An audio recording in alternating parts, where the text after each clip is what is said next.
sini saya akan menjelaskan tentang konsep riba di kalangan muslim. Yang pertama yaitu ada kaum Yahudi. Dalam kitab Exodus pasal 22 ayat 25 tertulis secara jelas tentang perlarangan riba, yaitu berbunyi, jika engkau meminjamkan uang kepada salah satu seorang umatku, orang yang miskin di antaramu, maka janganlah engkau berlaku sebagai penagih utang terhadap dia. Janganlah engkau bebankan bunga terhadapnya. Dan kemudian ada dari kalangan Yunani dan Romawi. Kalangan Yunani ini telah terdapat beberapa jenis bunga sekitar abad keempat sebelum Masehi. Besaran bunga bervariasi tergantung penggunaannya. Dan untuk kalangan Romawi terdapat undang-undang yang membenarkan pengambilan bunga selama tingkat bunganya sesuai, tidak dibenarkan dengan cara bunga berbunga. Untuk kalangan Kristen, terdapat pada Lukas 6:34-5 mengecam praktik pengambilan bunga. Meskipun larangan pengambilan bunga tidak tertulis secara jelas di kitab Perjanjian Baru, namun sebagian kalangan Kristiani menganggap bahwa ayat tersebut merupakan bentuk pelarangan dari praktik riba. Nah, setelah membahas tentang konsep riba di kalangan muslim, saya akan menjelaskan tentang apa sih itu riba. Riba dalam Al-Quran yaitu setiap penambahan yang diambil tanpa adanya transaksi pengganti atau penyeimbang yang dibenarkan dalam syariat Islam. Dalam surat Al-Baqarah ayat 275-276, Allah menegaskan bahwa Dia mengharamkan riba untuk dijadikan sebuah instrumen mencari keuntungan dalam kegiatan ekonomi.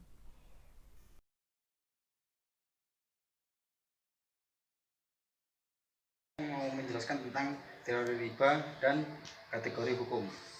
Teori riba sendiri terbagi menjadi 3 bagian, yaitu riba al-jahiliyah, dain muazzal, dan riba atas pinjaman produktif. Riba jahiliyah sendiri yaitu adanya tambahan nilai hutang karena adanya tambahan tempo pembayaran hutang disebabkan peminjaman tidak mampu membayar hutang pada waktunya. Yang kedua yaitu dain muazzal, yaitu utang piutang dengan pembayaran dipercepat ataupun tangguh. Terus yang berikutnya yaitu riba atas pinjaman produktif, yaitu pinjaman nilainya selalu bertumbuh dari waktu ke waktu. Dan selanjutnya yaitu kategori hukum atau teori batas, terbagi menjadi ketentuan hukum yang hanya diberikan batas bawahnya, yang kedua hanya diberikan batas atasnya, yang ketiga memiliki batas bawahnya dan atas sekaligus, yang keempat batas bawah dan atasnya berada dalam satu garis, yang berikutnya memiliki batas bawah dan atas, yang terakhir yaitu batas atas bernilai positif dan batas bawah bernilai negatif.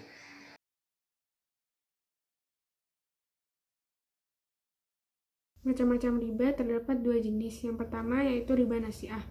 Riba nasi'ah ini biasanya terjadi pada transaksi utang piutang. Nasi'ah berasal dari kata nasa yang artinya tertunda, ditangguhkan, atau menunggu. Kata menunggu merujuk pada suatu waktu di mana si peminjam harus memberikan biaya tambahan atas tambahan waktu yang diberikan.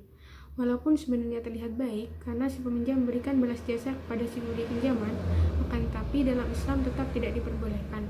Bahkan Rasulullah sendiri melarang umatnya untuk menerima atau memberikan tambahan biaya, baik berupa barang, jasa, atau pertolongan yang dapat memberikan nilai tambah pada pinjaman awal tersebut.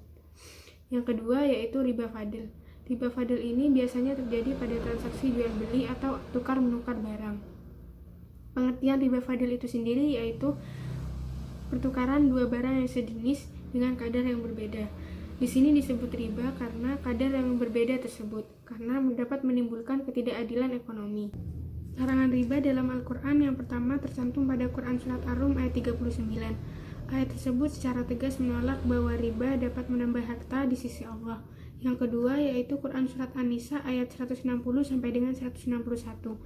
Ayat tersebut menceritakan kaum Yahudi yang pada saat itu melanggar hukum Taurat dengan melakukan riba, padahal saat itu riba sudah dilarang.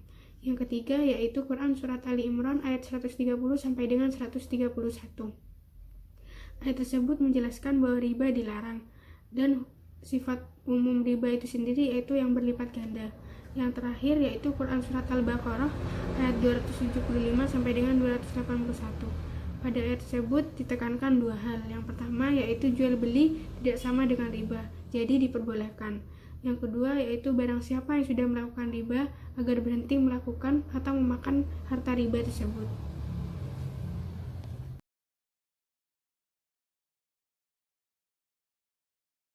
Selanjutnya di sini saya akan menjelaskan tentang bisnis Islam. Bisnis Islam terdiri dari dua kata, yakni bisnis dan Islam. Di mana bisnis memiliki arti segala sesuatu yang berkaitan dengan jual beli atau berdagang.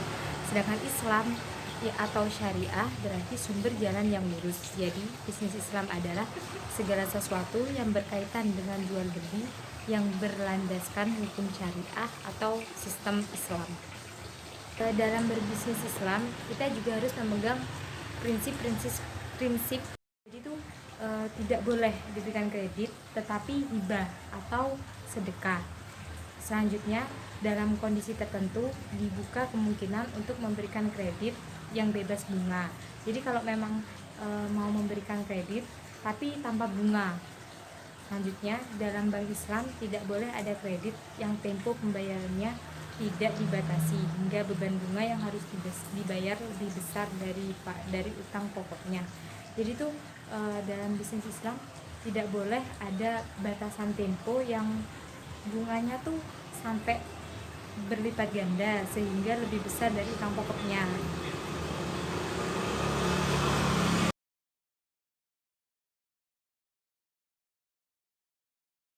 Untuk pembahasan selanjutnya yaitu mengenai bunga. Bunga ini merupakan harga yang dibayarkan untuk satuan mata uang yang dipinjam pada periode waktu tertentu.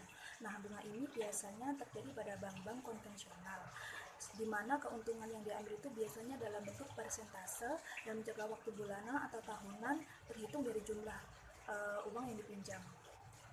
Nah, ada beberapa pendapat ahli mengenai bunga. Yang pertama yaitu bunga tidak sama atau tidak sejenis dengan riba al-nasi'ah ataupun riba al-jahiliyah. Jadi riba al-nasi'ah atau al-jahiliyah ini merupakan pembayaran utang yang lebih dari pokoknya karena si peminjam tidak dapat membayar pada waktu yang telah ditentukan. Pendapat yang kedua yaitu lembaga keuangan yang ada lebih banyak menerapkan prinsip mudharabah. Prinsip mudharabah itu sendiri merupakan bentuk kerjasama antara dua atau lebih pihak di mana pemilik modal atau sahibul amal mempercayakan sejumlah modalnya kepada pengelola atau mudharib dengan suatu perjanjian di awal. Untuk pendapat yang ketiga yaitu bunga ini diperbolehkan dengan berdasarkan kepada konsep maslahah al-ammah. Konsep maslahah al-ammah ini merupakan konsep kesejahteraan umat muslim. Dan pendapat yang terakhir yaitu bunga diperbolehkan dengan berdasarkan kepada hukum yang berlaku.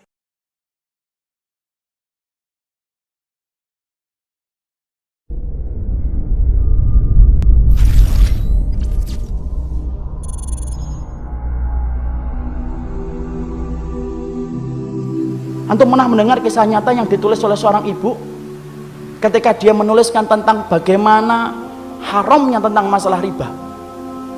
Dia cerita, kami dulunya adalah keluarga yang baik, mengisi kegiatan kami setiap waktunya dengan mencari ilmu. Sampai satu waktu suami saya kepentok bisnisnya dan berkata, "Dek, ini kelihatannya bisnis kita ini tidak akan pernah besar kalau kita tidak pinjem. Modal kita cekak, bisnis kita tidak akan besar ini kalau kayak gini." Akhirnya kemudian sang istri berkata, "Ya sudah mas, cari itu. Carilah suami pinjaman yang tidak bersentuhan dengan riba." Karena dia sudah ngerti ilmunya, sudah paham. Riba itu merupakan sesuatu yang sangat dibenci, sampai dipermaklumkan perang oleh Allah dan Rasulnya. Dia cari, kapan toh? Bukannya sabar. Malah kemudian berkata, ini kelihatannya kita nggak dapat pinjaman, harus minjem yang ribawi. Istrinya yang sama-sama sudah ngaji, berkata kepada suaminya, "Ya sudah mas, pinjam aja kalau memang itu terpaksa." Nah kita ini gampang sekali ngomong dorurah. Nanti tutup dengan sholat, banyak sedekah. Riba mah tidak bisa ditutup dengan sholat dan tetap sedekah. Emang antum kira dengan kemudian riba setelah itu sedekah, kemudian sedekah antum diterima? Tidak diterima sedekah orang yang dari riba. Jangan dianggap remeh riba itu ikhwan. Karena kalau kita nggak ngingetin ini, rusak negara kita ini gara-gara riba. Karena Allah permaklumkan perang. Akhirnya singkat ceritanya kemudian akhirnya bersentuhan. Mereka ngerti ilmunya tetapi tidak mampu menampik lambean pinjaman ribawi ketika itu begitu menggiurkan. Apa yang terjadi? Allah memberikan istidraj. Usahanya berhasil, gede. Maka kemudian sang istri bercerita ketika usahanya semakin besar, maka kegiatan kami yang setiap harinya mengkaji, mendatangi majelis ilmu kemudian jarang kita datangi karena kesibukan kami untuk kemudian mengatur bisnis kami. Suami saya kemudian mulai jauh dari kajian ilmu. Suami saya kemudian mulai menjauh dari panggilan sholat dengan alasan sedang rapat ataupun sedang nganter barang. Puncak-puncaknya kemudian terjadilah satu dosa besar yang dilakukan oleh seorang suami, di mana istrinya tidak lagi bisa memaafkan. Ingat ikhwan, seorang suami kalau sudah melakukan dosa besar, istri punya hak meminta pisah dari suaminya, dan itu syar'i. Maka suaminya melakukan dosa besar, akhirnya apa? Tidak bisa dimaafkan. Akhirnya apa? Kapal rumah tangga itu karam, tenggelam.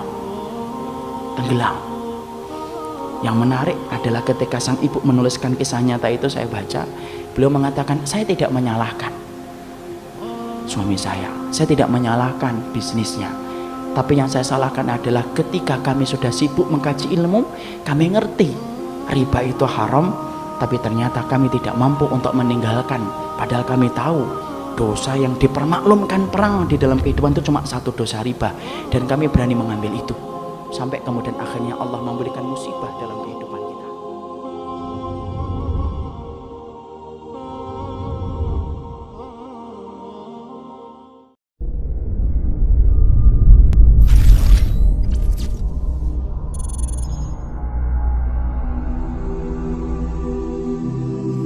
Antum pernah mendengar kisah nyata yang ditulis oleh seorang ibu ketika dia menuliskan tentang bagaimana haramnya tentang masalah riba. Dia cerita, kami dulunya adalah keluarga yang baik, mengisi kegiatan kami setiap waktunya dengan mencari ilmu. Sampai satu waktu suami saya kepentok bisnisnya dan berkata, "Dek, ini kelihatannya bisnis kita ini tidak akan pernah besar kalau kita tidak pinjem. Modal kita cekak, bisnis kita tidak akan besar ini kalau kayak gini." Akhirnya kemudian sang istri berkata, "Ya sudah mas, cari itu.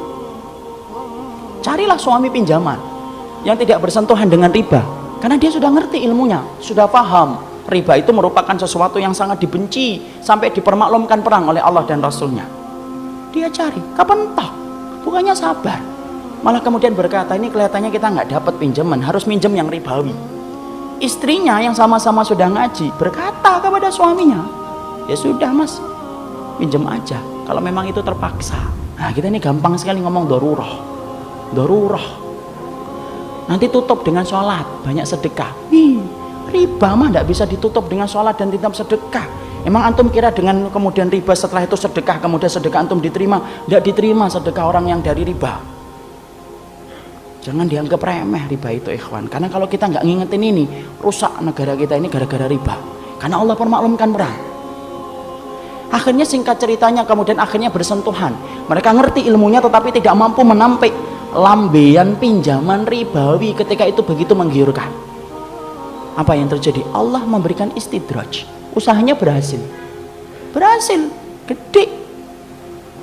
Maka kemudian sang istri bercerita ketika usahanya semakin besar, maka kegiatan kami yang setiap harinya mengkaji, mendatangi majelis ilmu kemudian jarang kita datangi karena kesibukan kami untuk kemudian mengatur bisnis kami. Suami saya kemudian mulai jauh dari kajian ilmu. Suami saya kemudian mulai menjauh dari panggilan sholat dengan alasan sedang rapat ataupun sedang nganter barang. Puncak-puncaknya kemudian terjadilah satu dosa besar yang dilakukan oleh seorang suami, di mana istrinya tidak lagi bisa memaafkan. Ingat ikhwan, seorang suami kalau sudah melakukan dosa besar, istri punya hak meminta pisah dari suaminya, dan itu syar'i. Maka suaminya melakukan dosa besar, akhirnya apa? Tidak bisa dimaafkan. Akhirnya apa? Kapal rumah tangga itu karam, tenggelam. Yang menarik adalah ketika sang ibu menuliskan kisah nyata itu, saya baca, beliau mengatakan, saya tidak menyalahkan suami saya tidak menyalahkan bisnisnya, tapi yang saya salahkan adalah ketika kami sudah sibuk mengkaji ilmu, kami ngerti riba itu haram, tapi ternyata kami tidak mampu untuk meninggalkan, padahal kami tahu dosa yang dipermaklumkan perang di dalam kehidupan itu cuma satu dosa riba, dan kami berani mengambil itu. Sampai kemudian akhirnya Allah memberikan musibah dalam kehidupan.